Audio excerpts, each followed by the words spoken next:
नमस्कार विद्यार्थियों, स्वागत है उत्कर्ष नर्सिंग क्लासेस के ऑनलाइन प्लेटफॉर्म पे। आज हम 5 मिनट के शो के अंदर क्लियर करेंगे एस्पिरिन से संबंधित पूछे जाने वाले सभी प्रकार के प्रश्न जो कि पिछले एग्जामों के अंदर आते हैं और नेक्स्ट एग्जामों में, आने वाले एग्जामों में आएंगे। मतलब ओवरऑल एक बात बोलूँ, एवरेज क्वेश्चन जो कि एस्पिरिन से संबंधित आएगा ही आएगा, उन सबको एक ही जगह पर एक ही साथ यहाँ पर डिस्कस कर लेंगे इस 5 मिनट शो के अंदर। तो बेटा अगर हम बात करने की कोशिश करें एस्पिरिन को लेकर के, तो एस्पिरिन से संबंधित क्या क्या क्वेश्चन बन सकते हैं। सबसे पहली बात करने की कोशिश करूं, एस्पिरिन एक थ्रोम्बोक्सिन A2 इनहिबिटर होता है। थ्रोम्बोक्सिन A2 इनहिबिटर का मतलब क्या हुआ? थ्रोम्बोक्सिन A2 को इनहिबिट करके ब्लड को पतला करने वाली कंडीशन या ब्लड थिनर की कंडीशन कहलाती है। देखो, जब किसी भी साइट के ऊपर कोई इंजरी होती है तो इंजरी से कोलेजन्स निकलता है, थ्रोम्बोक्सिन A2 निकलता है। इसके कारण से वहाँ पर प्लेटलेट इकट्ठी होती हैं, इसे बोलते हैं प्लेटलेट का एग्रीगेशन होना, और इसके कारण से वहाँ पर क्लॉट बन जाता है, वहाँ पर ब्लीडिंग रुक जाता है। और जो एस्पिरिन होता है वो एंटी प्लेटलेट फैक्टर की तरह वर्क करता है। इट मीन्स वहाँ पर प्लेटलेट्स को इकट्ठे नहीं होने देता। तो ओवरऑल बोलूँ कि थ्रोम्बोक्सिन A2 इनहिबिटर की तरह वर्क करता है और इसके कारण से as a blood thinner work करता है। ठीक है, और इसकी जो रेंज रहती है एज अ ब्लड थिनर, तो वो रहती है 45 to 325 Ng के करीब।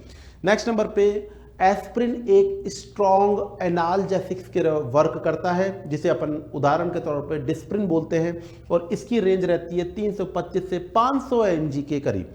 और एस्पिरिन एक एंटीपायरेटिक की तरह वर्क करता है। तो तीनों कंडीशंस को याद रखेंगे। It is act as a thromboxane A2 inhibitor, act as a analgesics या strong analgesics and a poor antipyretics. मैं आपको बताने की कोशिश करूं, एस्पिरिन विभिन्न प्रकार के इन्फ्लामेशंस के लिए यूजफुल होता है। उदाहरण के लिए मैं बोलूं रूमेटॉइड अर्थराइटिस की कंडीशन में, उदाहरण के लिए बोलूं कवासाकी डिजीज की कंडीशन में। कवासाकी डिजीज आप लोगों को क्लियर होगा, लिम्फेडिमा होता है, मस्कुलोक्यूटेनियस लिम्फेडेनोपैथी होता है इसके अंदर, और यह प्रकार का इम्यूनोलॉजिकल रिएक्शंस के अंदर काउंटेबल होता है। तो अगर मैं बोलने की कोशिश करूं कवासाकी डिजीज के अंदर, रूमेटॉइड अर्थराइटिस के अंदर, रोमेटिक हार्ट डिजीज के अंदर, और एक बात बोले मायोकार्डियल इंफ्रैक्शन में non ST segment elevation MI। देखो, दो प्रकार का MI होता है, ST segment elevation MI STEMI बोलते हैं, और non ST segment elevation MI NSTEMI बोलते हैं। एसटी सेगमेंट एलिवेशन MI के अंदर, STEMI के अंदर सोनम चलती है, और NSTEMI के अंदर चलती है मोना। तो यहाँ पर NST आपके सामने non ST segment elevation MI की बात करने की कोशिश करें तो यहाँ पर मोना निमोनिक चलता है। M फॉर आपका मॉर्फिन होता है, O फॉर ऑक्सीजन होता है, N फॉर नाइट्रोग्लिसरिन होता है, A फॉर एस्पिरिन होता है।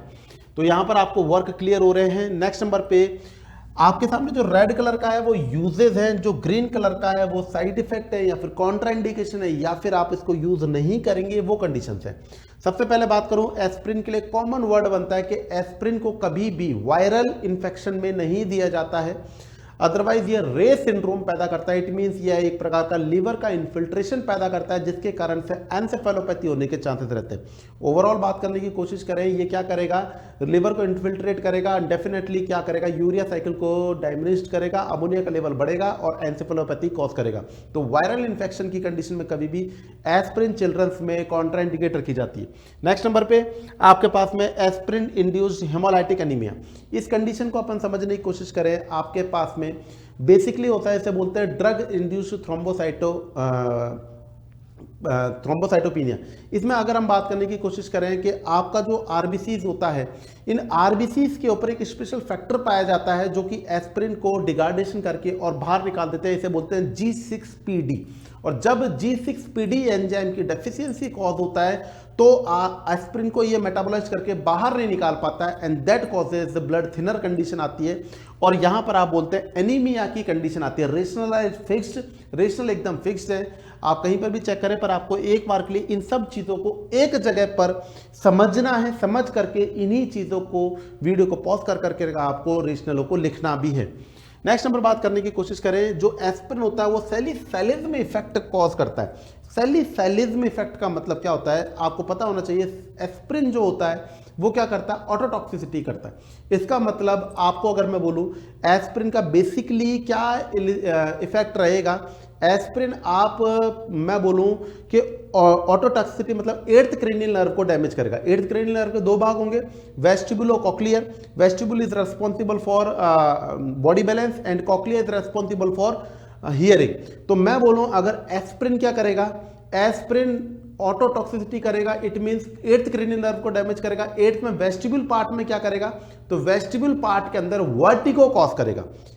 एस्प्रिन क्या करेगा, वर्टिगो कॉज करेगा और कॉक्लियर पार्ट के अंदर टिनिटस पैदा करेगा। तो ओवरऑल बात करने की कोशिश करूं, ये क्या करेगा, एक तरफ तो ये सैलिसाइलिज्म इफेक्ट के अंतर्गत ये क्या करेगा, एक तरफ तो ये टिनिटस करेगा, टिनिटस कॉज करेगा जिसे अपन रिंगिंग ईयर बोलते हैं, और एक तरफ ये क्या करेगा, वर्टिगो कॉज करेगा, वर्टिगो कॉज करेगा। वर्टिगो कॉज किस कारण से कर रहा है, तो आपको पता होना चाहिए एट्थ क्रेनियल नर्व के दो भाग होंगे, एक होगा आपके पास वेस्टिबुल भाग, एक होगा आपके पास में कॉक्लिया भाग। वेस्टिबुल को इफेक्ट करेगा वर्टिगो होगा, कॉक्लिया को इफेक्ट करेगा तो क्या करेगा आपके सामने टिनिटस कॉज करेगा।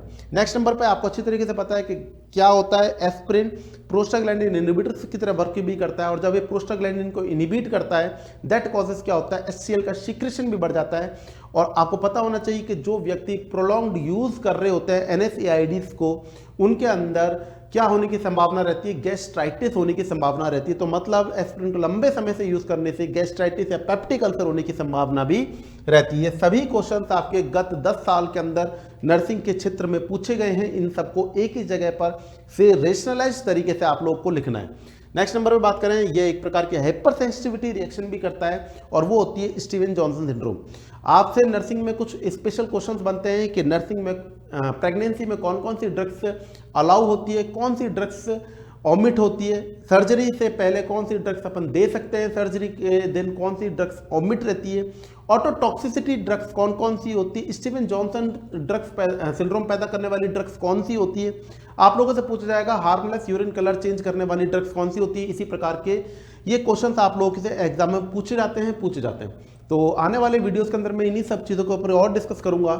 यहाँ पर अगर अभी हम बात करने की कोशिश करें, स्टीवन जॉनसन सिंड्रोम करता है, ऑटोटॉक्सिसिटी करता है, और aspirin induced metabolic acidosis and the respiratory alkalosis. It means aspirin क्या होता है, एस्प्रिन एसिटिल सैलिसिलिक एसिड होता है, इसके कारण से टॉक्सिसिटी के कारण से मेटाबॉलिक एसिडोसिस होता है, क्योंकि इसके अंदर एसिड है तो मेटाबॉलिक एसिडोसिस होगा। और मेटाबॉलिक एसिडोसिस को कंपेंसेट करते हुए, मतलब यहां पर CO2 का वैल्यूएशन बढ़ गया तो इसको कंपेंसेट करते हुए पेशेंट में क्या हो जाता है, रेस्पिरेटरी एल्कालोसिस हो जाता है। It is a new general concept for you. अगर हम बात करने की कोशिश करें ऑटोटॉक्सिसिटी पैदा करने वाली कौन कौन सी ड्रग्स हैं, तो ऑटोटॉक्सिसिटी पैदा करने वाली ड्रग्स के अंदर आता है स्ट्रेप्टोमाइसिन, जो कॉमनली आप लोग को पता भी होगा। तो आज से एक अपडेट और कर लीजिएगा कि हमने पढ़ा है एस्प्रिन टिनिटस करता है, एस्प्रिन वर्टिगो पैदा करता है, इट मींस ये एट्थ क्रेनियल नर्व को डैमेज करता है, इट मींस आल्सो ये एक ऑटोटॉक्सिसिटी ड्रग्स भी होती है। अमाइनोग्लाइकोसाइड से एक ऑटोटॉक्सिसिटी ड्रग होती है जिसके अंदर जेंटामाइसिन को यूज किया जाता है। एस्प्रिन मैंने आपके सामने लिख ही दिया है, क्यों है वो भी बता दिया है। क्विनिन एक anti dysrhythmic drug and anti malarial drug है। आपको अच्छी तरीके से पता है क्विनिन एक एंटी मलेरिया की ड्रग है, लेकिन आज आप अपडेट कर लीजिएगा कि क्विनिन एक एंटी डिसअरिथमिक ड्रग ऑल्सो होती है। और एंटी डिसअरिथमिक का मतलब क्या होता है, ये सोडियम चैनल ब्लॉकर होती है, सोडियम चैनल को ब्लॉक करने वाली ड्रग है, और ये भी एक प्रकार की ऑटोटॉक्सिसिटी ड्रग है।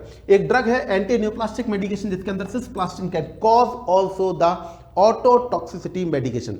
अब फर्दर क्लासेस के अंदर मैं आप लोगों को और बताता चलूंगा कि किस प्रकार से एट्रोपिन को याद करना है, किस प्रकार से एड्रेनालिन को याद करना है, डोपामिन को याद करना है। इसी प्रकार के और नॉलेजेबल वीडियो से जुड़ने के लिए जुड़े उत्कर्ष नर्सिंग क्लासेस के यूट्यूब चैनल के संग में। धन्यवाद। जय हिंद, जय भारत।